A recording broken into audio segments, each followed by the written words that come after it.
حضرات محترم، انسان جب پیدا ہوتا ہے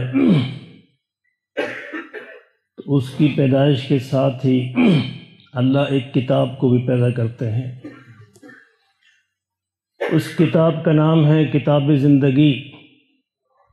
یہ کتاب اللہ کے خزانوں میں محفوظ رہتی ہے، اور جب انسان شعور سنبھالتا ہے، بالغ ہوتا ہے، تو اللہ یہ کتاب فرشتوں کے حوالے کر دیتے ہیں۔ اب وہ فرشتے اس کتاب کو لے کر انسان کے ساتھ ساتھ رہتے ہیں 24 گھنٹے کرامن کاتبین۔ اب اس کتاب میں ہر چیز درج ہونا شروع ہو جاتی ہے۔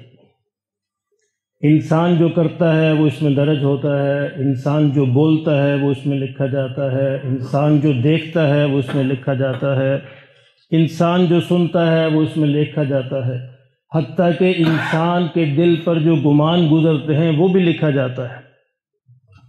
اچھا، فرشتوں کو اللہ نے یہ طاقت نہیں دی کہ وہ انسان کے دل کا حال پڑھ سکے۔ فرشتے صرف وہ لکھتے ہیں جو انسان کرتا ہے، یا انسان بولتا ہے، یا انسان دیکھتا ہے۔ دلوں پر جو گمان گزرتے ہیں یہ اللہ اپنے کرم سے، اپنے فضل سے اور اپنے حکم سے براہ راست لکھتا ہے۔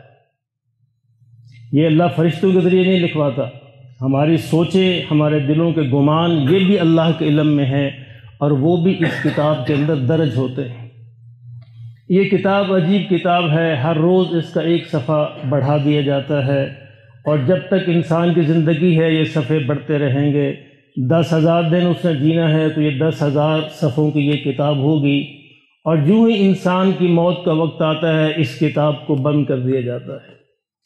پھر یہ کتاب بند کر کے اس کے اوپر سیل لگا کے فرشتوں کے حوالے کر دی جاتی ہے۔ اب یہ کتاب قیامت تک کے لیے محفوظ ہو گئی۔ اب اس کے اندر نہ ایک لفظ کا اضافہ ہو سکتا ہے، نہ ایک لفظ کی کمی ہو سکتی ہے۔ اب یہ قیامت کے دن ہی کھلے گی۔ اللہ اکبر! اور یہ ایسی عجیب کتاب ہے، جب قیامت کے دن کھلے گی، انسان کے حوالے کی جائے گی، تو انسان اس کو دیکھ کے حیران رہ جائے گا۔ اللہ فرمائیں گے، اقرأ کتابک کفا بنفسک اليوم علیک حسیبا۔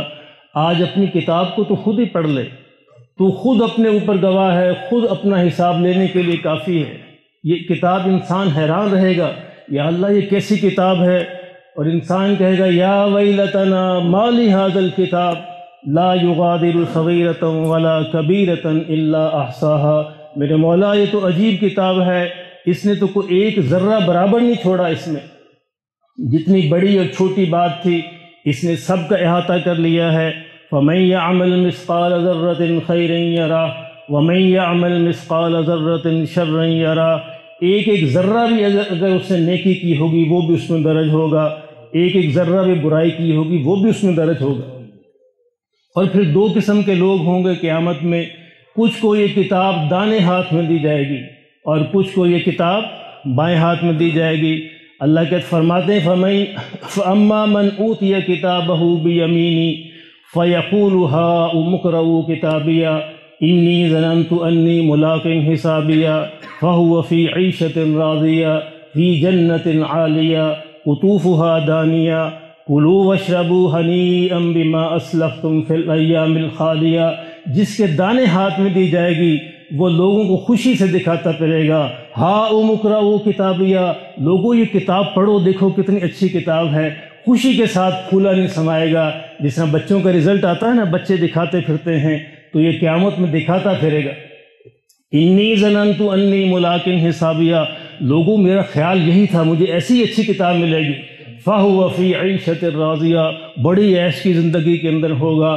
فی جنت عالیہ، بلند مرتبوں کے اندر۔ قطوفہا دانیہ، جس کے پھل جھکے ہوئے ہوں گے، اور اس کو کہا جائے گا کلوا واشربوا ہنیئا بما اسلفتم فی الایام الخالیہ، ارے کھاؤ پیو موج اڑاؤ ان اعمال کے بدلے جو تم دنیا میں کیے کرتے تھے۔ اللہ اکبر! اللہ ہمیں محفوظ فرمائے۔ فَأَمَّا مَنْ أُوتِيَ كِتَابَهُ بِشِمَالِهِ، اور جس کی کتاب اس کے بائیں ہاتھ میں دی جائے گی، فَيَقُولُ يَا لَيْتَنِي لَمْ أُوتَ كِتَابِيَهْ، اے کاش مجھے یہ کتاب نہ ملی ہوتی۔ وَلَمْ أَدْرِ مَا حِسَابِيَهْ يَا لَيْتَهَا كَانَتِ الْقَاضِيَةَ، ما اغنا عنی مالیہ ہلک عنی سلطانیہ، وہ کہے گا کاش میری موت مجھے فنا ہی کر دیتی، میں دوبارہ نہ اٹھایا جاتا، آج مجھے یہ کتاب دیکھنی نہ پڑتی۔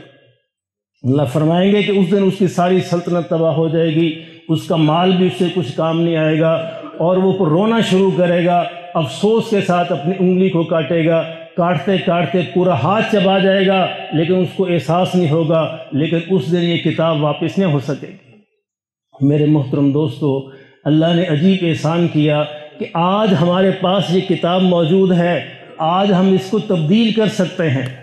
یہ اللہ نے اختیار دیا ہے بندے کو موت سے پہلے پہلے کہ بندے اگر اس میں تو کوئی لفظ مٹانا چاہے مٹا سکتا ہے، اس میں اضافہ کرنا چاہے کر سکتا ہے، لیکن جب یہ کتاب قیامت میں کلوز ہو گئی تیری موت کے ساتھ، پھر تو اس میں کچھ نہیں کر سکے۔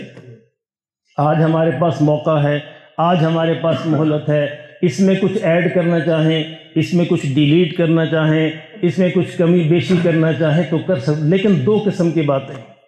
ایک کمی بیشی وہ ہے جو ہمیں اللہ کے جو قصور کیے ہیں، اللہ کے حقوق ادا نہیں کیے۔ اللہ کہتا بڑا غفور الرحیم ہوں، تم جب بھی توبہ کر کے میرے حضور آ جاؤ گے، میں اس کتاب میں درج تمہاری ساری خرابیوں پہ پانی پھیر دوں گا، لکیر پھیر دوں گا، ڈیلیٹ کر دوں گا، جس کا ریزر جو ہے وہ ریزر ہٹا دیتا ہے، تمہاری ساری غلطیاں محو کر دوں گا۔ لیکن اگر تم نے انسانوں کے کوئی قصور کیے ہوں گے، مجھ سے معافی نہ مانگنا، مجھ سے معافی مانگنے سے پہلے انسانوں سے مانگنا۔ تو یہ آپشن بھی موجود ہے، اگر ہم نے انسانوں کے حقوق ادا نہیں کیے تو آج موت سے پہلے پہلے اس کتاب میں درج جو چیزیں ہیں انسانوں سے معافی مانگ کر ہم اس کو مٹا سکتے ہیں۔ اور جو اللہ کے حقوق ہے، اللہ تو غفور الرحیم ہے، اس کے سامنے تو ایک سجدہ، ایک آنسو ساری کی ساری خطاؤں کو محو کر دے گا۔ اللہ ہمیں نصیب فرما دے۔ میرے محترم دوستو، آج ہمارے پاس یہ موقع ہے، اور رمضان میں تو خاص موقع ہے۔ رمضان میں تو ہر صبح اللہ یہ آواز لگاتے ہیں، ہے کوئی مانگنے والا میں اس کو عطا کروں، ہے کوئی بخشش چاہنے والا میں اس کی بخشش کر دوں، ہے کوئی رزق مانگنے والا رزق دے دوں۔ اللہ کی رحمت جو ہے انسان کی طرف دوڑ کے آتی ہے۔ حضور نے فرمایا صلی اللہ علیہ وسلم، انسان چل کے جاتا ہے، اللہ کی رحمت دوڑ کے آتی ہے۔ انسان ایک قدم چلتا ہے، اللہ 10 قدم چلتے ہیں۔ اللہ ہمیں نصیب فرما دے کہ اس کتاب میں جو غلطیاں ہم سے ہوئی ہیں، ہم موت سے پہلے پہلے اس کو مٹا لیں۔ اللہ اکبر۔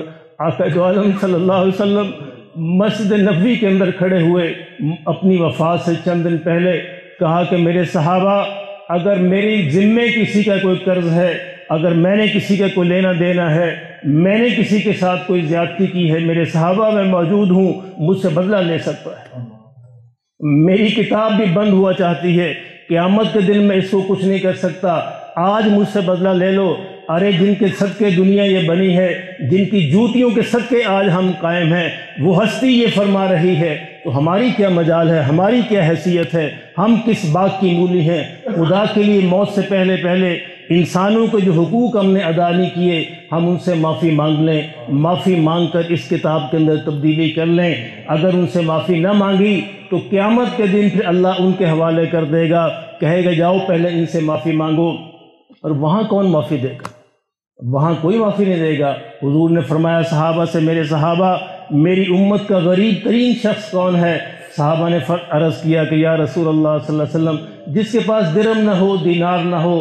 حضور نے فرمایا نہیں میرے صحابہ، میری امت کا غریب ترین شخص وہ ہے جو قیامت کے دن اس حال میں آئے گا، اس کے پاس نیکیوں کے پہاڑ ہوں گے، نمازیں ہوں گی، روزے ہوں گے، حج ہوگی، زکاتیں ہوں گے، لیکن اس نے کسی کا حق دبایا ہوگا، اسی نے کس کا مال کھایا ہوگا، اس نے کسی کو گالی دی ہوگی، اس نے کسی کے ساتھ ناجائز ظلم کیا ہوگا، اس نے بہنوں کا حصہ نہیں دیا ہوگا، بیٹیوں کو وراثت سے محروم کیا ہوگا۔ میرے صحابہ اس دن پھر ان کو ان کے حوالے کر دیا جائے گا۔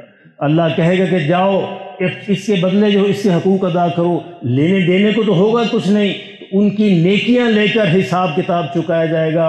اور حضور نے فرمایا صلی اللہ علیہ وسلم، ساری نیکیاں ختم ہو جائیں گی اور یہ بندہ پہاڑوں جیسی نمازیں، روزے، حج اور زکاتیں لے کر قیامت کے میدان میں تنے تنہا کھڑا رہ جائے گا۔ پھر بھی ابھی حقدار باقی ہوں گے، تو اللہ فرمائے گا کہ حقداروں کے گناہ لے کر اس پر ڈال دو اور یہ دوسروں کے گناہ لے کر جہنم میں پھینک دیا جائے گا۔ اللہ ہمارے حال پر رحم فرما دے۔ کتاب زندگی آج ہمارے پاس موجود ہے، میرے پاس بھی ہے، ہم آپ کے پاس بھی ہے۔